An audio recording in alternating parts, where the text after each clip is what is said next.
వాహనదారులకు big alert. అవును, ఇకపై రోడ్ల మీద ట్రాఫిక్ రూల్స్ పాటించకుండా ఎలా పడితే అలా వెళ్తామంటే కుదరదు. ఇష్టం వచ్చినట్లు వాహనాలు నడుపుతూ ట్రాఫిక్ పోలీసులు చలాన్లు వేసినా ఖాతరు చేయకుండా వాటిని చెల్లించకుండా పెండింగ్ లో ఉంచి ఆగినప్పుడు చూద్దాంలే అనుకునేవారు ఆట కట్. కేంద్ర రవాణా శాఖ వాహన చట్టాన్ని సవరించింది. ట్రాఫిక్ నిబంధనలు, రహదారి భద్రతను పాటించని వారికి బుద్ధి చెప్పేందుకు కేంద్ర నిబంధనలను మరింత కఠినతరం చేసింది. రూల్స్ అతిక్రమిస్తే చలాన్లు వేయడమే కాదు, వాహనాన్ని స్వాధీనం చేసుకోవడం లేదంటే వాహనం విక్రయించాలనుకునే సమయంలో చర్యలు తీసుకోవడం చేసే ఛాన్స్ ఉంది. ఫలితంగా మీరు వాహనాన్ని విక్రయించలేకపోవచ్చు. కనుక బీ కేర్ఫుల్. కరీంనగర్ జిల్లాలో 1.92 లక్షల కుటుంబాలు 5.7 లక్షల జనాభా నివసిస్తుంది. మారుతున్న కాలానికి తగ్గట్లుగానే ప్రజల్లో వాహన వినియోగం పెరిగింది. జిల్లాలో అన్ని రకాల వాహనాలు కలిపి 1.46 లక్షలు ఉన్నాయి.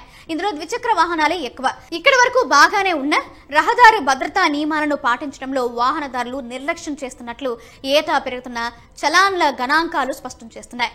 హెల్మెట్ ధరించకపోవడం, మైనర్ డ్రైవింగ్, ఫోన్ మాట్లాడుతూ డ్రైవ్ చేయడం వల్ల ఎక్కువ ప్రమాదాలు జరుగుతున్నట్లు తేలిందే.